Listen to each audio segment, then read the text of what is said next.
سلام دوستای گلم، به 29مین جلسه از آموزش مقدماتی زبان جاوا اسکریپت خوش آمدید.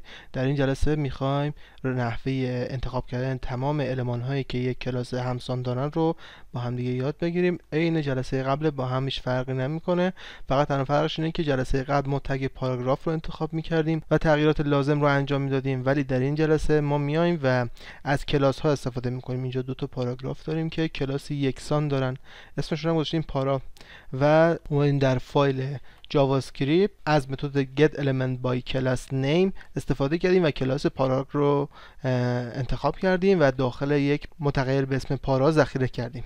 خب میتونیم اصلا اینا رو بذاریم پارا یک که حالا خیلی قاطی نشه کلمه های پارا با هم دیگه.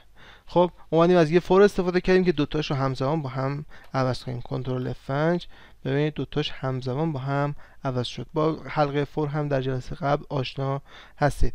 من میتونم اینا رو هم تک تک عوض کنم، یعنی فور رو پاک کنم، بیام بگم پارای یک فقط مثلا عوض بشه.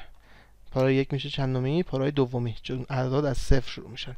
ببینید ریفرش فقط دومی تغییر کرد. یا بیام بگم پارای صفر عوض بشه، سیو میکنم، اینجا ریفرش میکنم، کنترل F5 و در نهایت پاراگراف اول ما عوض شد.